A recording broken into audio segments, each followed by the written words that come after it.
الحمد لله نحمده ونستعينه ونستغفره ونعوذ بالله من شرور أنفسنا وسيئات أعمالنا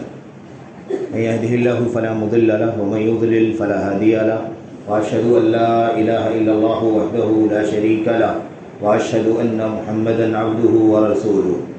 أما بعد فإن خير الحديث كتاب الله وخير الهدي هدي محمد صلى الله عليه وسلم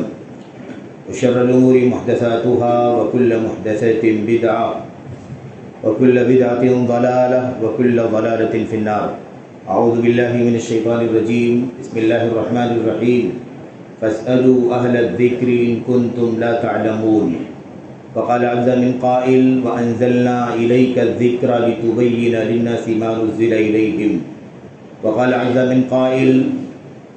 وإذا جاءهم أمر من الأمن أو الخوف أذاعوا به ولو ردوه إلى الرسول وإلى أولي الأمر منهم لعلمه الذين يستنبطونه منهم ولولا فضل الله عليكم ورحمته لاتبعتم الشيطان إلا قليلا. وقال النبي صلى الله عليه وسلم إنما العلماء ورثة الأنبياء وإن الأنبياء لم يورثوا دينارا ولا درهما فمن أخذه أخذ بحظ وافر اور كما قال النبی صلی اللہ علیہ وسلم. برادران اسلام، دینی اور ملی بھائیوں، نوجوان دوستوں، احباب اور بزرگوں، قابل احترام ماں اور بہنوں، عزیز بچوں، اللہ تبارک و تعالیٰ نے اس دنیا میں اپنی جانب سے ہدایات کا، رہنمائی کا جو نظام بنا رکھا ہے، وہ نظام اپنی اتاری ہوئی کتابوں کا، اپنے اتارے ہوئے صحیفوں کا اور اسی طرح سے اپنی جانب سے بھیجے گئے رسولوں کا، پیغمبروں کا ہے. یہ اللہ تبارک و تعالیٰ کا اصل نظام ہے کہ اپنے بندوں کو رہنمائی کیسے فرمائے گا، اپنی تعلیمات اور اپنی ہدایات اپنے بندوں تک دنیا میں کیسے پہنچائے گا. ہم بندوں کو کیسے پتہ چلے کہ اللہ تبارک و تعالیٰ کی مرضی کیا ہے، اس کی پسند کیا ہے، اس کی ناراضگی کس میں ہے، اس کی ناپسند اس کی ناپسندیدہ چیزیں کیا کیا ہیں، کیا کریں گے تو اللہ تبارک و تعالیٰ راضی ہوگا اور کیا کر کے ہم اللہ تبارک و تعالیٰ کو ناراض کرنے والے بن جائیں. اس کی تعلیم، اس کی ہدایت، اس کی رہنمائی اور ارشاد کا جو نظام اللہ تبارک و تعالیٰ نے بنایا، وہ نظام ہے رسولوں کی بعثت کا. رسول بھیجتا ہے اللہ تبارک و تعالیٰ، انبیاء علیہ السلام کو اپنا پیغام دے کر دنیا میں میرے بھائیوں اپنے بندوں تک، مختلف قوموں تک بھیجتا ہے اور یہی سلسلہ چلتا رہا. تو کتابیں بھیجی اللہ تبارک و تعالیٰ نے، اتاری، اور رسولوں کو، پیغمبروں کو دنیا میں بھیجا اور اس نظام کے ذریعے سے اپنے بندوں پر حجت قائم کر دی کہ اب قیامت کے دن اللہ تبارک و تعالیٰ کے سامنے جب ہم سب حاضر ہوں اور اللہ تبارک و تعالیٰ ہمارا محاسبہ کرے، ہم سے پوچھے، ہمارے ایمان و عقیدے کے متعلق سوال ہو، ہمارے اعمال سے متعلق ہماری باز پرس ہو، تو ہم اللہ تبارک و تعالیٰ کے سامنے یہ نہ کہہ سکیں کہ اللہ تبارک و تعالیٰ ما جاءنا من بشیر ولا نذیر، ہمارے پاس تو کوئی ڈرانے والا نہیں آیا، تیری ناپسندیدہ چیزوں سے، تیرے عذاب سے، تیری گرفت سے ڈرانے والا، آگاہ کرنے والا، چوکنا کرنے والا نہیں آیا، اور تیری طرف سے ایمان اور عمل صالح کے نتیجے میں تیرے فضل و کرم سے تیری جنت کی اور تیری مغفرت کی بشارت دینے والا، خوشخبری دینے والا ہمارے پاس کوئی نہیں آیا. ہم یہ کل قیامت کے دن نہ کہہ سکیں، ہمارے پاس کوئی عذر نہ باقی بچے، بہانہ باقی نہ بچے کہ ہم کہیں اللہ تبارک و تعالیٰ میں کیا کر سکتا ہوں، ہم کیا کر سکتے ہیں، اللہ ہمیں نہیں بتایا گیا، تیری مرضی کیا ہے، تو کیا پسند کرتا ہے اور تو کن چیزوں کو ناپسند کرتا ہے. ہم قیامت کے دن اللہ تبارک و تعالیٰ کے سامنے کوئی عذر، کوئی بہانہ، کوئی حیلہ نہ کر سکے. اس لیے اللہ تبارک و تعالیٰ نے حجت قائم کر دی. اللہ تبارک و تعالیٰ نے فرمایا بعد الرسل، رسولوں کے بعد کوئی حجت باقی نہ بچے. اللہ تبارک و تعالیٰ نے یہ نظام بنایا. یہ سلسلہ چلتا رہا، حضرت نوح علیہ السلام سے شروع ہوا اور یہ سلسلہ چلتا چلتا آخری نبی محمد رسول اللہ صلی اللہ علیہ وسلم پر تمام ہوا. لیکن اب ظاہر ہے کہ آگے چونکہ انسانیت آج بھی موجود ہے، دنیا قائم ہے، اللہ تبارک و تعالیٰ کے نظام تخلیق کے مطابق نسل در نسل زمانہ آگے کی طرف جا رہا ہے. بہت سارے لوگوں کی پیدائش ہو رہی ہے، انسانیت کے آج کا جو نظام ہے تناسل کا، توالد کا، وہ سلسلہ جاری ہے۔ میرے بھائیوں، لوگوں کی موتیں بھی ہو رہی ہیں، اللہ تبارک و تعالیٰ کی مقدر کردہ طے شدہ وقت کے مطابق ہم زندگی گزارتے ہیں، دنیا سے چلے جاتے ہیں، لیکن اللہ تبارک و تعالیٰ نے انسانیت کی جو تعداد اس دنیا میں آنا مقدر کر رکھا ہے، اس تعداد کو جب تک اللہ تبارک و تعالیٰ مکمل نہیں فرما دے گا تب تک یہ نصاب، یہ نسل در نسل اور استخلاف کا اور جانشینی کا سلسلہ چلتا رہے گا کہ ایک نسل جا رہی ہے، اگلی نسل آ رہی ہے۔ تو سوال یہ پیدا ہوتا ہے کہ آخری نبی محمد الرسول اللہ صلی اللہ علیہ وسلم اس دنیا کے میں بھیجے گئے، تشریف لائے آخری نبی اور رسول تھے۔ آپ دنیا سے رخصت ہو چکے، آپ کی وفات ہو گئی، آپ صلی اللہ علیہ وسلم دنیا سے جا چکے ہیں، تو اب آخری نبی جا چکا، کوئی نبی نہیں آنے والا ہے، اور یہ بھی بات بتا دی گئی کہ جو بھی نبوت کا دعویٰ کرنے والا ہوگا اب اس کے بعد قیامت سے پہلے وہ سب کے سب جھوٹے ہوں گے، نبوت کا دعویٰ جھوٹا ہوگا، دجال ہوں گے، کذاب ہوں گے جو بھی نبوت و رسالت کا دعویٰ کریں گے، اور نہ کوئی امت آنے والی ہے، یہی امت اب قیامت تک رہے گی، سلسلہ چلتا رہے گا۔ تو نبوت کا سلسلہ تو ختم ہو گیا، لیکن انسانوں کی ہدایت اور رہنمائی کا مسئلہ آج بھی چوں کا تو باقی ہے۔ کیسے ان نسلوں کو، کیسے ان بندوں کو اللہ تبارک و تعالیٰ کے اور انسانیت کی جو قومیں ہیں، جو امتیں ہیں دنیا کے اندر، ان کو رہنمائی کون کرے گا، ان کا ارشاد کون کرے گا، انہیں اللہ تبارک و تعالیٰ کی مرضیات کی رہنمائی کون کرے گا، اللہ تبارک و تعالیٰ کی ناراضگی کی باتیں انہیں کون بتلائے گا، یہ مسئلہ آج بھی باقی ہے۔ تو اب اللہ تبارک و تعالیٰ کا اس وقت کیا نظام ہے؟ نبی محترم صلی اللہ علیہ وسلم کی وفات کے بعد آخر انسانیت کی رہنمائی کون کرے گا؟ نبی نہیں آنے والا، اگر کوئی نبوت کا دعویٰ کرے تو وہ جھوٹا ہے، لیکن اللہ تبارک و تعالیٰ کا یہ نظام ہے کہ یہ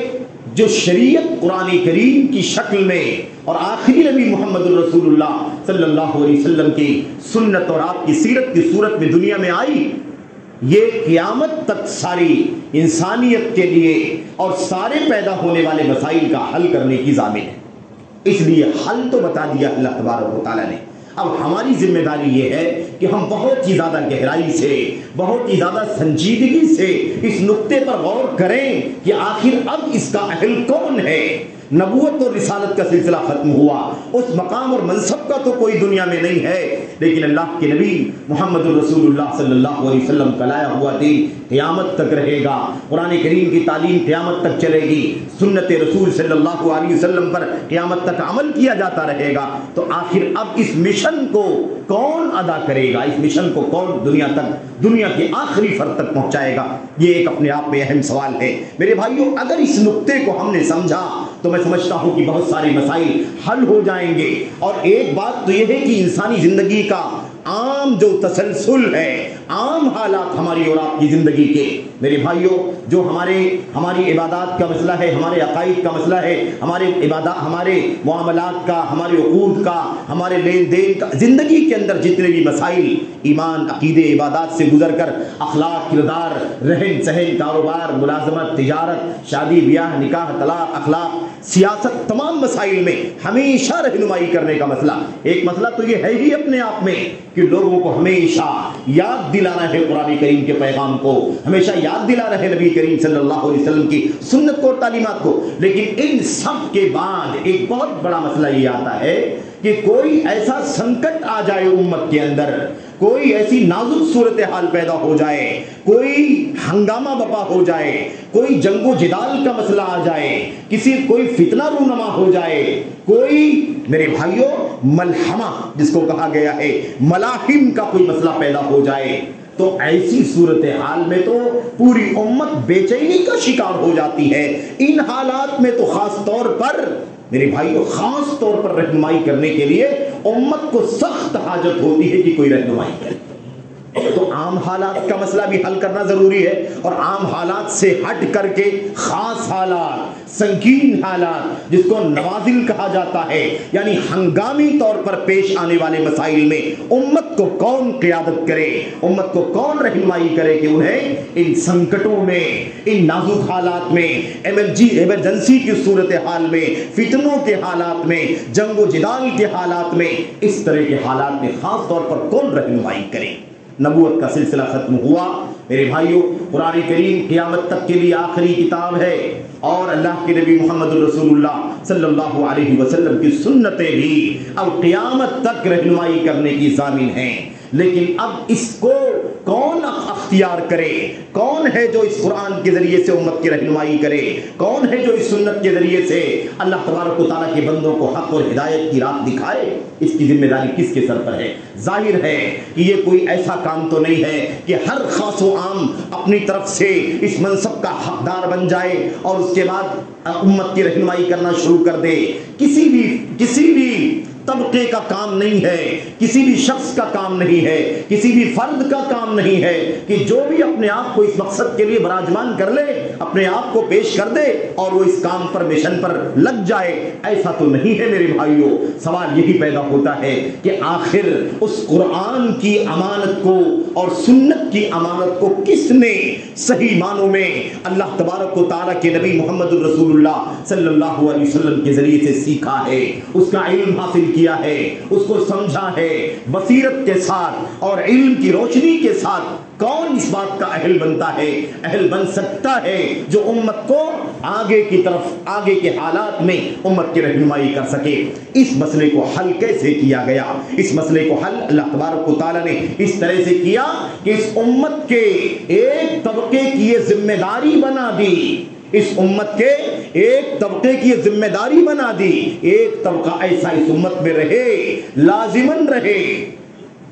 جو اللہ تبارک و تعالیٰ کی کتاب کا صحیح معنوں میں علم حاصل کرے، جو نبی کریم صلی اللہ علیہ وسلم کی سنت کا صحیح معنوں میں علم حاصل کرے اور گہرا علم حاصل کرے، اس کی فقہ حاصل کرے، اس کی گہری معلومات حاصل کرے، اس سے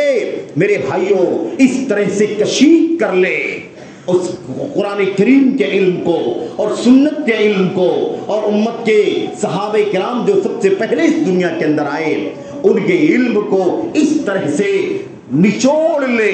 کہ پورے طور پر امت کے عام حالات کی رہنمائی بھی کر سکے۔ اور نوازل میں نوازل نازلہ کی جمع ہے، جس کے معنی ہوتے ہیں ہنگامی پیش آنے والا کوئی مسئلہ، کوئی سنکٹ، کوئی ایمرجنسی، کوئی مصیبت، کوئی جنگ و جدال، کوئی فتنہ، اس طرح کی کوئی بھی صورتحال ہو تو ان حالات میں بھی وہ اپنی علم کی گہرائی سے امت کو اپنی بصیرت کے ساتھ رہنمائی کر سکے۔ کوئی ایسا مسئلہ جس کی کوئی کھلی کھلی دلیل قرآن کریم میں نہ ہو، کوئی ایسا مسئلہ جس کی کھلی کھلی دلیل اللہ کے نبی صلی اللہ علیہ وسلم کی سنت میں نہ ہو، میرے بھائیوں ایسے حالات میں اجتہاد کرنے کی ضرورت ہوتی ہے۔ اور اس کا اہل کون ہے؟ اس کا اہل وہ ہے جسے اللہ تبارک و تعالیٰ نے قرآن کا اتنا گہرا علم عطا فرمایا ہو، سنت رسول صلی اللہ علیہ وسلم کا اتنا ٹھوس علم عطا فرمایا ہو، امت کی صحابہ تابعین تبع تابعین کی سیرت کا اتنا گہرا علم عطا فرمایا ہو کہ اب وہ پوری شریعت کو اپنی نگاہوں سے، اپنی بصیرت سے چھان کر کے امت کے سنکٹ میں ان کی رہنمائی کرنے کا اہل بن گیا۔ یہ ذمہ داری ان کے سر پر ہے، اور یہ وہ سچے وارثین ہیں جنہیں نبی کریم صلی اللہ علیہ وسلم نے کیا فرمایا ہے؟ انما العلماء ورثۃ الانبیاء، یقیناً سچے علماء ہی انبیاء علیہ السلام کے وارثین ہیں۔ وراثت جس چیز کی ہے انبیاء کے پاس، اس وراثت کو صحیح معنوں میں لینے والے، اس وراثت کو صحیح معنوں میں پانے والے، اس وراثت کو صحیح معنوں میں امانت کے ساتھ اسے محفوظ کرنے والے، اور اس وراثت کو صحیح معنوں میں امانت کے ساتھ امت کے اگلوں تک پہنچانے کی ذمہ داری اٹھانے والے جو علماء ہیں، ایسے علماء کی ذمہ داری اب ہے کہ قرآن تو ہے، سنت تو ہے، لیکن امت کا نبی دنیا سے جا چکا ہے۔ اب اس قرآن و سنت کے علم کے جو وارثین ہیں، ان وارثین کی ذمہ داری ہے کہ وہ اس کو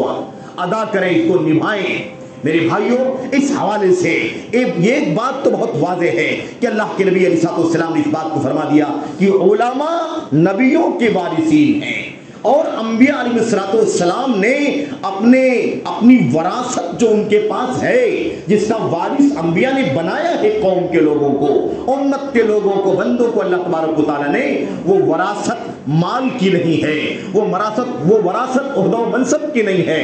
وہ وراثت کسی اور چیز کی نہیں ہے، بلکہ وہ وراثت اللہ تبارک و تعالیٰ کے دین کے علم کی ہے، قرآن کریم کا علم ہے، نبی کریم صلی اللہ علیہ وسلم کی سنت کا علم ہے۔ میرے بھائیوں تو اصل وراثت جن کے پاس ہے ان کی ذمہ داری ہے۔ نبی ذمہ داری اٹھاتے تھے جب نبی دنیا میں تھے، اور جب نبی دنیا میں نہ رہے تو آپ کی سنتوں سے مسائل کو حل کیا جائے گا، قرآن کریم کے ذریعے سے مسائل کو حل کیا جائے گا۔ لیکن قرآن کریم سے،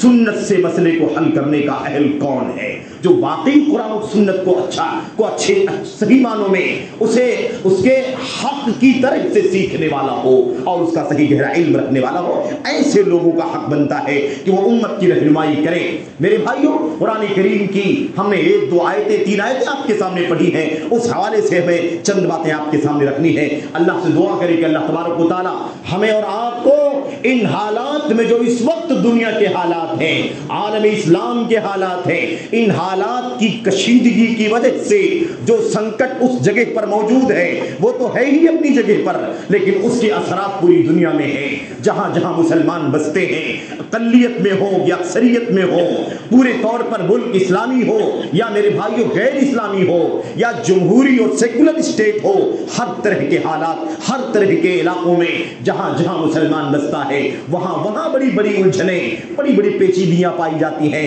ان پیچیدگیوں کا، ان الجھنوں کا، ان بے چینیوں کا سولوشن کیا ہے؟ اس کا حل کیا ہے؟ کون آپ کو رہنمائی کر دے آپ کے مسئلے میں؟ کون ہے جو آپ کو اس سنکٹ میں روشنی دکھا دے؟ یہ سب سے بڑا مسئلہ بنا ہوا ہے۔ میرے بھائیوں، میرے بزرگوں، اب جب نبی زندہ تھے، باحیات تھے، تو انبیاء، نبی کریم صلی اللہ علیہ وسلم کے صحابہ کرام سنکٹوں میں، مشکلوں میں کس سے رجوع کیا کرتے تھے؟ ظاہر ہے کہ محمد الرسول اللہ صلی اللہ علیہ وسلم سے رجوع کیا کرتے تھے، اور جب نبی کریم صلی اللہ علیہ وسلم نہ رہے تو پھر کس سے رجوع کیا کرتے تھے؟ کون تھے صحابہ کرام میں بڑے علم والے صحابہ جن سے امت کے لوگ رجوع کیا کرتے تھے اور سنکٹوں میں ان کی رہنمائی کے مطابق عمل کیا کرتے تھے؟ ہمیں اس حوالے سے جو تفصیلات ہیں، کچھ حوالے، کچھ مثالیں ہیں، ان کا تذکرہ تو بعد میں ہوگا اگلے خطبے میں، لیکن اس وقت جو آپ کے سامنے بات کرنی ہے وہ یہ ہے میرے بھائیوں کہ اللہ کے کلام کی چند آیتیں ہمیں سمجھنی ہے کہ کس طرح سے اللہ تبارک و تعالیٰ نے اس طرح کے نازک حالات میں، خاص طور پر عام حالات میں بھی اور خاص طور پر نازک حالات میں، کس طرح سے اللہ تبارک و تعالیٰ نے امت کے لوگوں کو، ہم کو، آپ کو اپنی امت کے سچے علماء سے رجوع کرنے کا حکم دیا۔ کوئی اور گائیڈ نہیں کرے گا، کوئی اور زبان نہیں کھولے گا، کوئی اور رہنمائی نہیں کرے گا۔ ایسے لوگ جو نااہل ہوں اور امت کی رہنمائی کرنے کا بیڑا اٹھاتے ہوں، وہ مجرم ہے اللہ تبارک و تعالیٰ کی نگاہ میں، مجرم ہے نبی کریم صلی اللہ علیہ وسلم کی نگاہ میں، اور ان کی مذمت کی گئی ہے اللہ کے کلام کے اندر بھی، اور ایسے ہی نبی کریم صلی اللہ علیہ وسلم کی سنت کے اندر بھی۔ میرے بھائیوں، مجھے آپ سے جو چند باتیں عرض کرنی ہیں، اللہ کا کلام، اللہ تبارک و تعالیٰ ارشاد فرماتا ہے فَاسْأَلُوا أَهْلَ الذِّكْرِ إِن كُنتُمْ لَا تَعْلَمُونَ، اگر تمہیں علم نہ ہو تو تم علم والوں سے پوچھ لیا کرو، علم والوں سے پوچھو اگر تمہیں علم نہیں ہے تو۔ میرے بھائیوں، سوال یہ پیدا ہوتا ہے، دنیا کے اندر تو بہت والے ہیں، عہدے والے ہیں، منصب والے ہیں، شہرت والے ہیں، میڈیا والے ہیں، سیاست والے ہیں، اقتدار والے، مختلف لوگ ہیں دنیا کے اندر، لیکن اللہ تبارک و تعالیٰ فرماتا ہے اگر تمہیں علم نہ ہو تو کن سے رجوع کرو گے؟ فَاسْأَلُوا أَهْلَ الذِّكْرِ إِن كُنتُمْ لَا تَعْلَمُونَ، تم پوچھو، سوال کرو، کنسلٹ کرو، رجوع کرو، اہل الذکر، علم والوں سے۔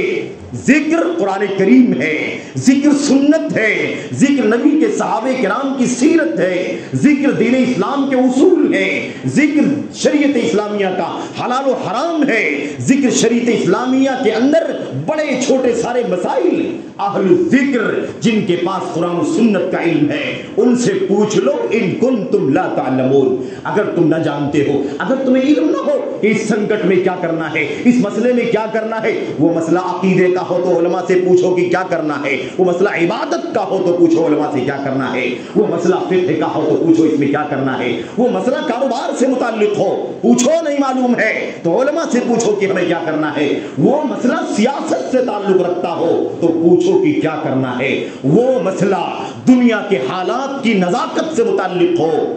حالات کی نزاکت، جنگ و جدال کا مسئلہ ہو، ظلم و زیادتی کا مسئلہ ہو، کفر و اسلام کے ٹکراؤ کا مسئلہ ہو، ہر طرح کے حالات میں ان کنتم لا تعلمون، اگر تم نہیں جانتے ہو تو رجوع کرو امت کے علماء سے۔ میرے بھائیوں، مرجع کسے بنا دیا گیا؟ اہل الذکر کو۔ جاؤ دیکھو قرآن کریم کی آیت کریمہ کو کھول کے، 1 سے 2 جگہ یہ آیت کریمہ آئی ہوئی ہے، اس کی تفسیر کو پڑھ کر کے دیکھو، اندازہ لگاؤ میرے بھائیوں کہ اہل الذکر سے کون مراد ہے، کون لوگ ہیں مقصود اللہ تبارک و تعالیٰ کے کلام میں اہل الذکر سے، جن سے کنسلٹ کرنے کے لیے، پوچھنے کے لیے اللہ تبارک و تعالیٰ حکم دے رہا ہے۔ اور کوئی خاص مسئلہ نہیں، اس مسئلے میں علماء سے، اس مسئلے میں علماء سے، اس مسئلے میں علماء سے، اس مسئلے میں علماء سے نہیں، کسی اور سے ایسی کوئی تفریق اللہ تبارک و تعالیٰ نے اپنی کتاب میں نہیں فرمائی۔ اگر تمہیں نئی علم ہے تو علماء سے پوچھو۔ قرآن کے اندر یہ آیت کریمہ ہے، دین کے مسائل، شریعت کے مسائل، عقیدے، ایمان، عبادات، معاملات، اخلاق، کردار، سیاست اور دنیا کے سارے شعور پر اگر تمہیں علم نہیں ہے تو پوچھو علم والوں سے۔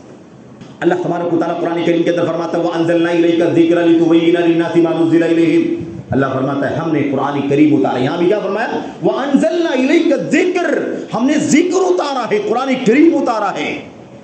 لِتُبَيِّنَ لِلنَّاسِ مَا نُزِّلَ إِلَيْهِمْ، تاکہ آپ لوگوں کو کھول کھول کر کے بتلائیں اس کی شرح، اس کا معنی، اس کی وضاحت، اس کا ایکسپلینیشن۔ میرے بھائیوں، جو اتارا گیا ہے، ہم نے ذکر اتارا ہے، ذکر میں کس چیز کی وضاحت کرنی ہے، کیا حلال ہے، کیا حرام ہے، ان تمام کی وضاحت کریں، آپ کھول کھول کر کے بیان کریں۔ نبی کریم صلی اللہ علیہ وسلم کو اللہ نے مخاطب کیا ہے لِتُبَيِّنَ لِلنَّاسِ، آپ کھول کھول کر کے بیان کریں۔ آپ علیہ الصلوۃ والسلام جب تک رہے کھول کھول کر کے بیان کرتے رہے، کھول کھول کر کے بیان کرتے رہے، بتلاتے رہے، جب تک دین اسلام میرے بھائیوں ساری اپنے سارے پہلوؤں سے کھل کر امت کے سامنے روشن نہیں ہو گیا۔ نبی کریم صلی اللہ علیہ وسلم کی اس دنیا سے وفات نہیں ہوئی، آپ کی وفات ہوئی اس وقت جب دین اسلام کو پورے طور پر کھول کر کے اللہ تبارک و تعالیٰ نے اپنے نبی کے ذریعے سے امت تک پہنچا دیا۔ اچھا، تو اب ذمہ داری یہ ہے کہ جب نبی علیہ السلام تھے، آپ نے کھول کر کے بیان کر دیا، آپ اب دنیا میں نہیں ہیں، تو اب جب امت کے لوگوں کے اندر مسائل پیدا ہوں گے، ایشوز آئیں گے، تو وہ ذمہ داری کون ادا کرے گا؟ اب کون کھول کھول کر کے بیان کرے گا؟ یہ ذمہ داری کس کی ہے؟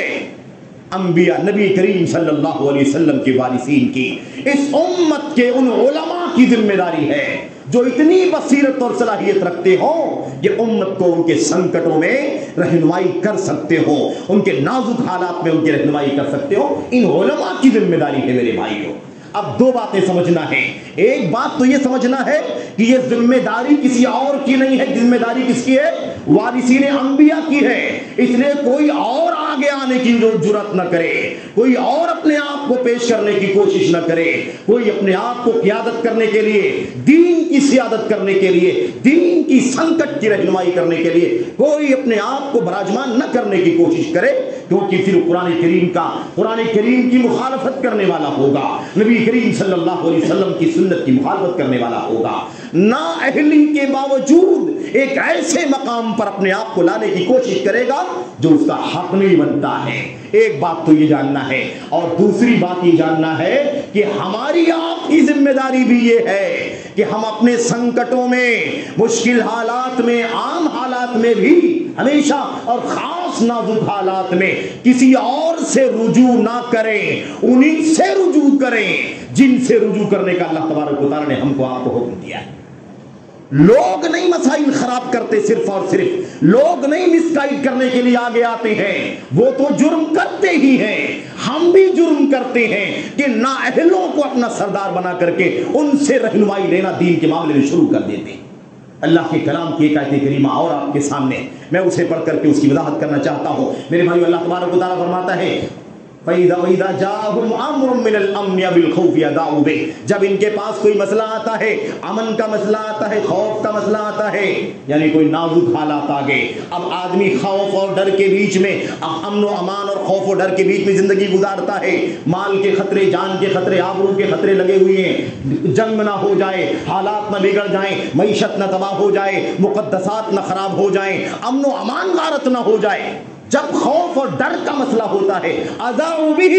اسے پھیلا دیتے ہیں، ساری دنیا کے سامنے پھیلا کر کے سوچتے ہیں کون ہماری رہنمائی کرنا شروع کر دے۔ اللہ تبارک و تعالیٰ نے ایسے لوگوں کی مذمت فرمائی ہے کہ ایسا کرتے ہیں، پھیلاتے ہیں سب کے سامنے، چلو آپ بتاؤ آپ بتاؤ آپ بتاؤ، اذاؤ بہ، یہ کام ہے ان کا، غلط ہے، یہ ڈانٹا ہے اللہ تبارک و تعالیٰ نے، تنبیہ کی ہے۔ تفسیر سعدی رحمت اللہ علیہ کا مطالعہ کر کے دیکھو، قریب کی آسان ترین تفسیر کا حوالہ، اس لیے تاکہ وہ آسانی سے اردو میں عربی میسر ہو جائے، انگریزی میسر ہو جائے۔ آپ دیکھیں، فرماتے ہیں علامہ سعدی، اس آیت کریمہ میں اللہ تنبیہ کر رہا ہے، اللہ ادب سکھا رہا ہے، ڈانٹ رہا ہے کہ ایسا کیوں کرتے ہو؟ کوئی امن کا خوف کا مسئلہ آ جاتا ہے تو اس کو پوری دنیا میں پھیلا دیتے ہو، ایسا مت کرو، غلط ہے تمہارا یہ طریقہ۔ تمہیں کرنا کیا چاہیے؟ وَلَوْ رَدُّوهُ إِلَى الرَّسُولِ، اگر یہ اس سنکٹ کے مسئلے کو، اس امن اور خوف کے مسئلے کو لوٹاتے اللہ کے رسول کی طرف، کہاں لوٹاتے بھائی؟ کس کی طرف رجوع کرتے؟ رسول کریم صلی اللہ علیہ وسلم کی طرف، تو دونوں باتیں معلوم پڑی کہ رجوع کرنا ہماری ذمہ داری ہے کہ ہم رجوع کریں اور رسول سے رجوع کریں۔ کس سے رجوع کریں؟ رسول سے رجوع کریں، اور رسول کی ذمہ داری تھی کہ وہ امت کی رہنمائی کریں۔ میرے بھائیوں، یہ تو بات ہو گئی جب رسول علیہ الصلوۃ والسلام تھے دنیا میں اور نبی کے صحابہ نے رجوع کیا تو آپ نے رہنمائی فرمائی، لیکن اب ہمارے بیچ میں تو نبی کریم صلی اللہ علیہ وسلم نہیں ہے، تو اب ہماری رہنمائی کون کرے گا؟ اللہ تبارک و تعالیٰ آگے فرماتا ہے وَلَوْ رَدُّوهُ إِلَى الرَّسُولِ، اس کے بعد وَإِلَىٰ أُولِي الْأَمْرِ مِنْهُمْ، اور اگر نبی کریم صلی اللہ علیہ وسلم نہیں ہے تو اپنے معاملات کے ذمہ داروں کی طرف لوٹاؤ اس قضیے کو، بتاؤ کیا کریں؟ پھر فلسطین کا مسئلہ، اسرائیل کا مسئلہ ہے، جنگ و جدال چل رہے ہیں، ہم ہندوستان کے مسلمان کیا کریں؟ ہماری کیا ذمہ داری بنتی ہے؟ ہمیں کیا کرنا ہے؟ ہمیں کیا ہتھیار اور جنگ کے لیے کھڑے ہو جانا ہے، یا ہمیں آندولن کے لیے باہر نکل آنا ہے، یا ہمیں کیا کرنا ہے؟ ہماری ذمہ داری کیا بنتی ہے؟ میرے بھائیوں، ہمیں کیا کرنا ہے؟ وَلَوْ رَدُّوهُ إِلَى الرَّسُولِ وَإِلَىٰ أُولِي الْأَمْرِ مِنْهُمْ۔ ایسے تو قرآن کریم کے اندر اولو الامر سے مراد علماء اور عمراء دونوں ہوتے ہیں، لیکن کہیں علماء ہوتے ہیں عمراء نہیں ہوتے، کہیں عمراء مراد ہوتے ہیں علماء مراد نہیں ہوتے۔ یہ وہ آیت کریمہ ہے جس کے اندر اولو الامر سے مراد حکمران نہیں ہیں، علماء مراد ہیں۔ حضرت ابو العالیہ رحمۃ اللہ علیہ فرماتے ہیں اولو الامر سے مراد علماء کرام ہیں، اور وہ علماء جو راسخین فی العلم، گہرے علم والے علماء ہیں، یہ علماء مراد ہے اس آیت کریمہ کے اندر۔ اگر رسول کی طرف لوٹاتے اور رسول نہیں ہے دنیا کے اندر تو ان کی طرف لوٹاتے جو ہمارے معاملات کے ذمہ دار ہیں، دینی معاملات کے ذمہ دار، عقیدے، عمل، کردار، حلال حرام کے مسائل میں ہمارے جو ذمہ دار ہیں ان کی طرف لوٹاتے لَعَلِمَهُ الَّذِينَ يَسْتَنبِطُونَهُ مِنْهُمْ، تو یہ علماء جو گہرا علم رکھنے والے ہیں یہ اس سے نتیجہ نکال کر کے ہماری رہنمائی کر دیتے اور ہم بے چینی سے آزاد ہو کر کے امن و امان اور سکھ کی زندگی گزارنا شروع کر دیں۔ یہ اللہ تبارک و تعالیٰ کا فرمان ہے۔ میرے بھائیوں، تو ہمیں آیت کریمہ بتاتی ہے کہ ہمیں لوٹانا بھی ہے اپنے مسئلے کو علماء کی طرف، لوٹانا ہے رسول کی طرف، رسول نہیں ہے تو لوٹانا ہے علماء کی طرف، کیونکہ علماء رسول کے وارثین ہیں، علماء رسول کے وارثین ہیں، نائبین ہیں، اور میرے بھائیوں جانشین ہیں امت کی رہنمائی کرنے کے لیے۔ اس لیے دنیا کے کسی اور بڑے چھوٹے کی طرف آپ کو ہم کو کنسلٹ نہیں کرنا ہے۔ جس کے پاس علم نہیں ہے وہ کسی بھی میدان کا ہے، کسی بھی عہدے کا ہے، کسی بھی منصب کا ہے، یاد رکھو اس کی طرف ہمیں رجوع نہیں کرنا ہے۔ اللہ تبارک و تعالیٰ اس ڈانٹ ڈپٹ کے بعد فرماتا ہے وَلَوْلَا فَضْلُ اللَّهِ عَلَيْكُمْ وَرَحْمَتُهُ لَاتَّبَعْتُمُ الشَّيْطَانَ إِلَّا قَلِيلًا۔ یہ تو اللہ تبارک و تعالیٰ کا فضل ہو گیا تمہارے اوپر، اللہ تبارک و تعالیٰ کی رحمت ہو گئی تمہارے اوپر، ورنہ کیا ہوتا؟ لَاتَّبَعْتُمُ الشَّيْطَانَ إِلَّا قَلِيلًا، اگر یہ فضل و کرم اللہ تعالیٰ کا نہ ہوتا تو تم سب کے سب شیطان کی اتباع کرنے والے ہو جاتے، چند لوگوں کو چھوڑ کر کے، تھوڑے لوگوں کو چھوڑ کر کے، لَاتَّبَعْتُمُ الشَّيْطَانَ، تم سب کے سب شیطان کے پیروکار ہو جاتے۔ میرے بھائیوں، یہ ہے آخر میں انجام، یہ کام شیطانی کام ہے، شیطان کی پیروی کا کام ہے کہ ہم اپنے دین کے مسائل میں دنیا دار، سیاست والے، میڈیا والے، تبصرہ کرنے والے، اور میرے بھائیوں نہ جانے کس کس کو اپنا ورجہ بنا لیں، جن کے پاس شریعت کا علم نہیں، جن کے پاس شریعت کی بصیرت نہیں، گہرائی نہیں، الگ الگ فیکٹ لے کر کے الگ الگ نظریات رکھنے والے، الگ الگ فکر رکھنے والے۔ کوئی میرے بھائیوں دنگائی فکر رکھتا ہے، کوئی خارجی فکر رکھتا ہے، کوئی فساد کی فکر رکھتا ہے، کوئی ایموشن اور جذبات میں آپے سے باہر جنون کی راہ پر چلتا ہے۔ ہم نے کس کس کو اپنا مرجع بنا لیا؟ اس لیے میرے بھائیوں اللہ واسطے سمجھیں، ہماری ذمہ داری بھی ہے کہ رجوع کس سے کریں، اور ان کی ذمہ داری ہے کہ وہی آگے آئیں جو اس کے اہل ہوں، جو نااہل ہوں وہ آگے بھی نہ آئیں، اور ہمیں چاہیے کہ ہم نااہلوں سے کنسلٹ نہ کریں، ورنہ مسائل الجھ جائیں گے۔ جنگ و جدال فتنے کا ماحول جہاں نہیں ہے وہاں بھی پیدا ہو جائے گا۔ اسلام مسلمان میرے بھائیوں خود سنکٹ کا سامنا کرنے پر مجبور ہو جائیں گے۔ میرے بھائیو اللہ سے دعا کریں کہ اللہ تبارک و تعالی ہمیں اس نقطے کو سمجھنے کی توفیق عطا فرمائے، آمین رب العالمین۔ وصلی اللہ وسلم وبارک علی نبینا محمد وعلی آلہ وصحبہ اجمعین۔ السلام علیکم ورحمۃ اللہ وبرکاتہ۔